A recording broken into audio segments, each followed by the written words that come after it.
खुलुमबाय स्टुडिअ दं आं राजिब बसुमतारी आरो बे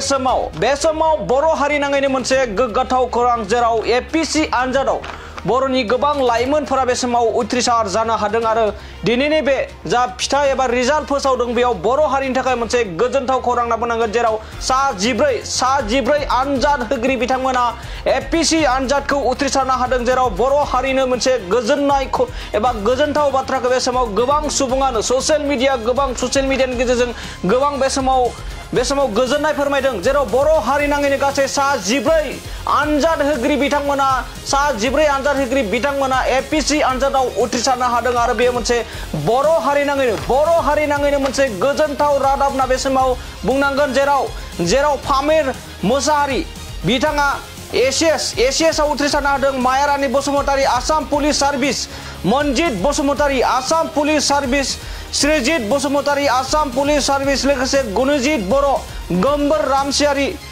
रामसियारि हिमाश्री बर' खोमदोन मुसाहारि निक्सन जोंमा ब्रह्म मितुल बर' वेलबार्न बसुमतारी दुदुल बसुमतारी लोगोसे पाराचार्य पल्लव मुसाहारि लोगोसे बिजय दिउरि बिथांमोना गासै सा 14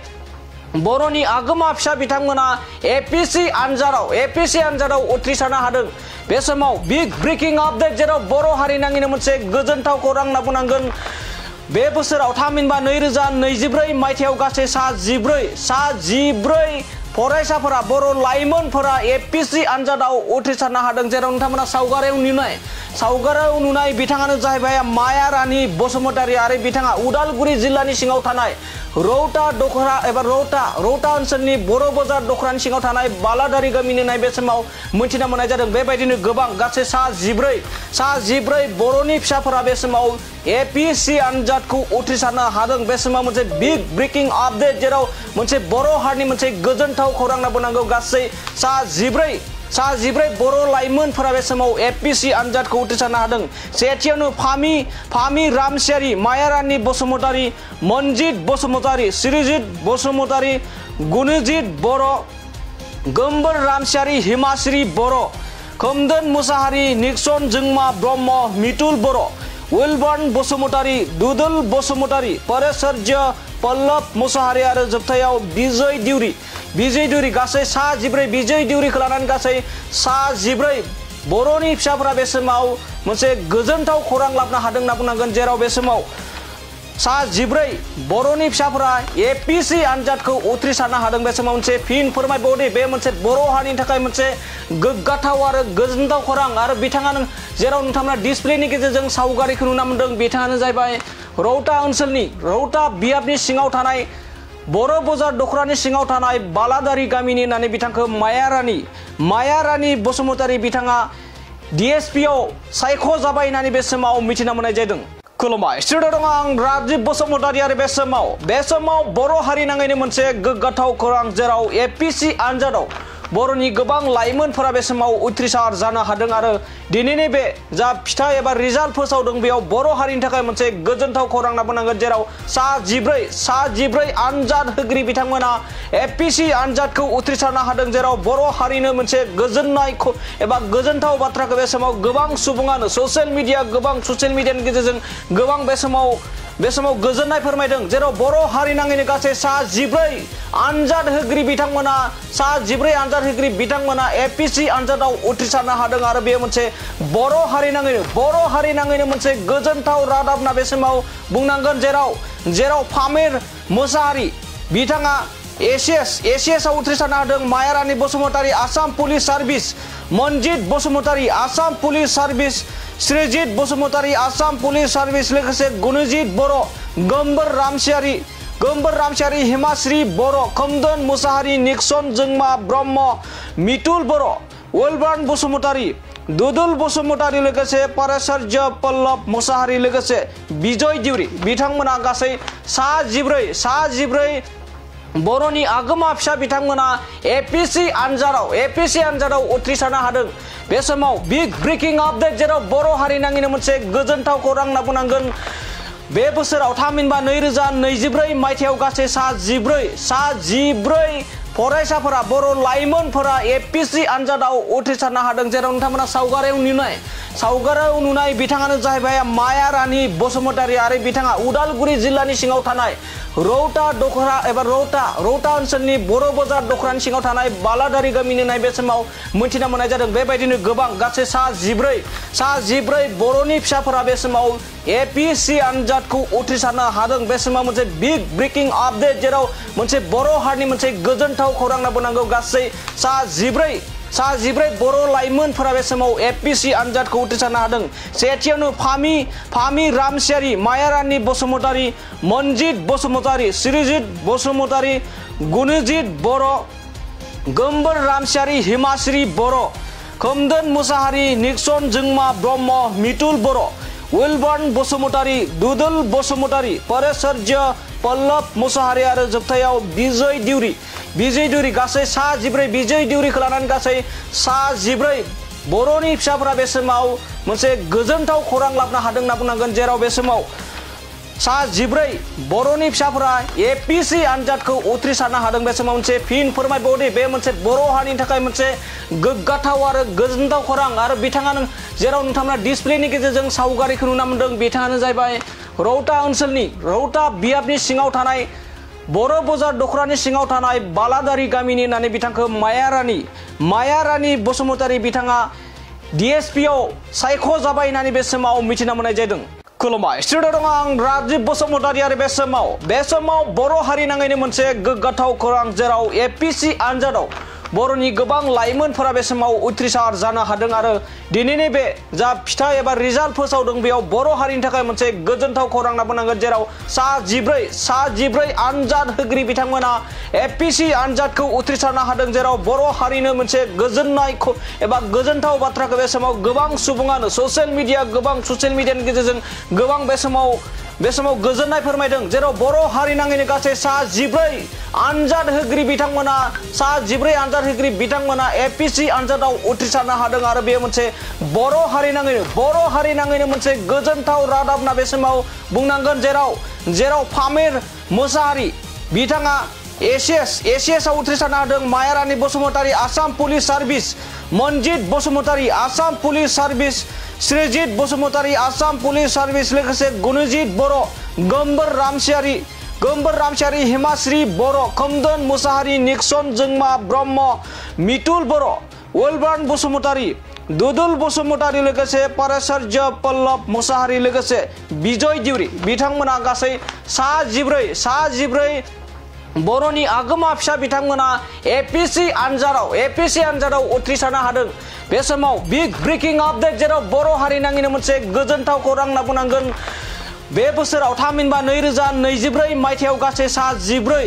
जिब्रै फरायसाफोरा बर' लाइमोनफोरा एपीएससी आनजादाव उथ्रिसारनो हादों। जेराव नोंथांमोना सावगारियाव नुनाय बिथाङानो जाहैबाय माया रानी बसुमतारी आरो बिथाङा उदालगुरि जिल्लानि सिङाव थानाय रौता ओनसोलनि बर' बाजार दखरानि सिङाव थानाय बालादारि गामिनि होननाय बे समाव मोनथिना मोननाय जादों। बेबायदिनो गोबां गासै सा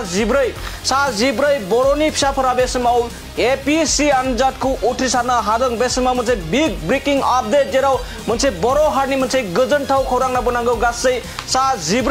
सा जिब्रै बर' लाइमोनफोरा बे समाव एपीएससी आनजादखौ उथ्रिसारनो हादों। सेथियावनो फामि रामसियारि, माया रानी बसुमतारी, मनजित बसुमतारी, श्रीजित बसुमतारी, गुणजित बर', गोम्बोर रामसियारि, हिमाश्री बर', खोमदोन मुसाहारि, निक्सन जोंमा ब्रह्म, मितुल बर',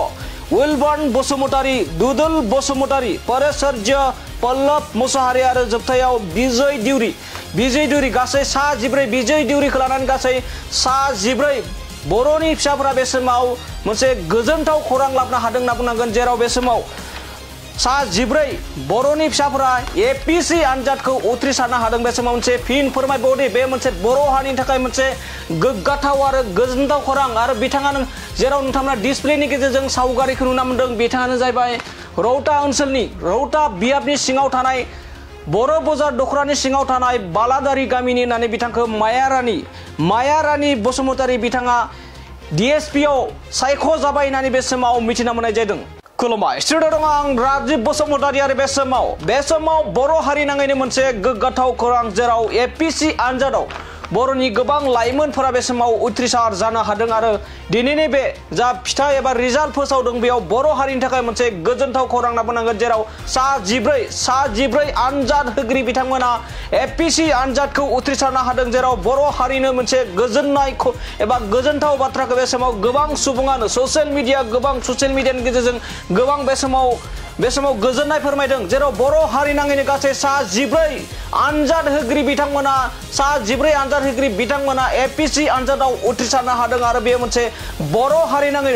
हारि नाङैनो मोनसे गोजोनथाव रादाब होनना बे समाव बुंनांगोन जेराव फामिर मोसाहारि बिथाङा एसीएस आव उथ्रिसारनो हादों Mayarani Basumatary Assam police service Manjit Basumatary Assam police service Shrijit Basumatary Assam police service लोगोसे गुणजित बर' गोमबोर रामसियारि हिमाश्री बर' खोमदोन मुसाहारि निक्सन जोंमा ब्रह्म मितुल बर' वेलबार्न बसुमतारी दुदुल बसुमतारी लोगोसे पाराचार्य पल्लभ मुसाहारि लोगोसे बिजय दिउरि बिथांमोना गासै सा जिब्रै बर'नि आगोमा फिसा बिथांमोना एपीएससी आनजादाव उथ्रिसारनो हादों बे समाव बिग ब्रेकिं आपडेट जेराव बर' हारि नाङैनो मोनसे गोजोनथाव खौरां होनना बुंनांगोन बे बोसोराव थामहिनबा 2024 मायथाइयाव गासै सा जिब्रै फरायसाफोरा बर' लाइमोनफोरा एपीएससी आनजादाव उथ्रिसारनो हादों जेराव नोंथांमोना सावगारियाव नुनाय बिथाङानो जाहैबाय मायारानी बसुमतारी आरो बिथाङा उदालगुरि जिल्लानि सिङाव थानाय रौता ओनसोलनि बर' बाजार दखरानि सिङाव थानाय बालादारि गामिनि होननाय बे समाव मोनथिना मोननाय जादों बेबायदिनो गोबां गासै सा जिब्रै बर'नि फिसाफोरा बे समाव एपीएससी आनजादखौ उथ्रिसारनो हादों बे समाव मोनसे बिग ब्रेकिं आपडेट जेराव मोनसे बर' हारिनि मोनसे गोजोनथाव खौरां लाबोनांगौ गासै सा जिब्रै बर' लाइमोनफोरा बे समाव एपीएससी आनजादखौ उथ्रिसारनो हादों सेथियावनो फामि रामसियारि मायारानी बसुमतारी मनजित बसुमतारी श्रीजित बसुमतारी गुणजित बर' गोमबोर रामसियारि हिमाश्री बर' खोमदोन मुसाहारि निक्सन जोंमा ब्रह्म मितुल बर' वेलबार्न बसुमतारी दुदुल बसुमतारी पाराचार्य पल्लभ मुसाहारि आरो जोबथायाव बिजय दिउरि गासै सा जिब्रै बिजय दिउरिखौ लानानै गासै सा जिब्रै बर'नि फिसाफोरा बे समाव मोनसे गोजोनथाव खौरां लाबोनो हादों होनना बुंनांगोन जेराव बे समाव सा जिब्रै बर'नि फिसाफोरा एपीएससी आनजादखौ उथ्रिसारनो हादों बे समाव मोनसे फिन फोरमायबावदि बे मोनसे बर' हारिनि थाखाय मोनसे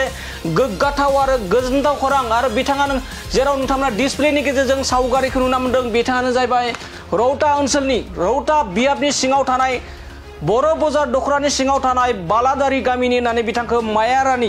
मायारानी बसुमतारी बिथाङा DSP आव सायख' जाबाय होननानै बे समाव मिथिना मोननाय जादों खुलुमबाय स्टुडिअ दं आं राजिब बसुमतारी आरो बे समाव बर' हारि नाङैनो मोनसे गोग्गाथाव खौरां जेराव एपीएससी आनजादाव बर'नि गोबां लाइमोनफोरा बे समाव उथ्रिसार जानो हादों आरो दिनैनि बे जा फिथाइ एबा रिजाल्ट फोसावदों बेयाव बर' हारिनि थाखाय मोनसे गोजोनथाव खौरां लाबोनांगोन जेराव सा जिब्रै आनजाद होगिरि बिथांमोना एपीएससी आनजादखौ उथ्रिसारनो हादों जेराव बर' हारिनो मोनसे गोजोननाय एबा गोजोनथाव बाथ्राखौ बे समाव गोबां सुबुङानो ससियेल मिडियानि गेजेरजों गोबां बे समाव गोजोननाय फोरमायदों जेराव बर' हारि नाङैनो गासै सा जिब्रै आनजाद होगिरि बिथांमोना एपीएससी आनजादाव उथ्रिसारनो हादों आरो बेयो मोनसे बर' हारि नाङैनो मोनसे गोजोनथाव रादाब होनना बे समाव बुंनांगोन जेराव फामिर मोसाहारि बिथाङा एसीएस आव उथ्रिसारनो हादों Mayarani Basumatary Assam police service Manjit Basumatary Assam police service Shrijit Basumatary Assam police service लोगोसे गुणजित बर' गोमबोर रामसियारि हिमाश्री बर' खोमदोन मुसाहारि निक्सन जोंमा ब्रह्म मितुल बर' वेलबार्न बसुमतारी दुदुल बसुमतारी लोगोसे पाराचार्य पल्लभ मुसाहारि लोगोसे बिजय दिउरि बिथांमोना गासै सा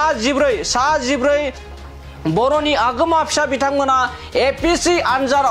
आनजादाव उथ्रिसारनो हादों बे समाव बिग ब्रेकिं आपडेट जेराव बर' हारि नाङैनो मोनसे गोजोनथाव खौरां होनना बुंनांगोन बे बोसोराव थामहिनबा 2024 मायथाइयाव गासै सा जिब्रै फरायसाफोरा बर' लाइमोनफोरा एपीएससी आनजादाव उथ्रिसारनो हादों जेराव नोंथांमोना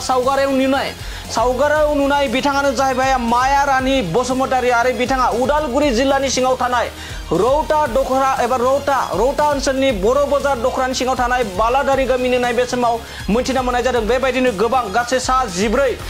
जिब्रै बर'नि फिसाफोरा बे समाव एपीएससी आनजादखौ उथ्रिसारनो हादों। बे समाव मोनसे बिग ब्रेकिं आपडेट जेराव मोनसे बर' हारिनि मोनसे गोजोनथाव खौरां लाबोनांगौ। गासै सा जिब्रै बर' लाइमोनफोरा बे समाव एपीएससी आनजादखौ उथ्रिसारनो हादों। सेथियावनो फामि रामसियारि, मायारानी बसुमतारी, मनजित बसुमतारी, श्रीजित बसुमतारी, गुनुजित बर', गोम्बोर रामसियारि, हिमाश्री बर', खोमदोन मुसाहारि, निक्सन जोंमा ब्रह्म, मितुल बर', उइलबार्न बसुमतारी, दुदुल बसुमतारी, परेशर्य पल्लभ मुसाहारि आरो जोबथायाव बिजय दिउरि गासै सा जिब्रै बिजय दिउरिखौ लानानै गासै सा जिब्रै बर'नि फिसाफोरा बे समाव मोनसे गोजोनथाव खौरां लाबोनो हादों होनना बुंनांगोन। जेराव बे समाव सा जिब्रै बर'नि फिसाफोरा एपीएससी आनजादखौ उथ्रिसारनो हादों। बे समाव मोनसे फिन फोरमायबावदि बे मोनसे बर' हारिनि थाखाय मोनसे गोग्गाथाव आरो गोजोनथाव खौरां आरो बिथाङा जेराव नोंथांमोना डिसप्लेनि गेजेरजों सावगारिखौ नुना मोनदों।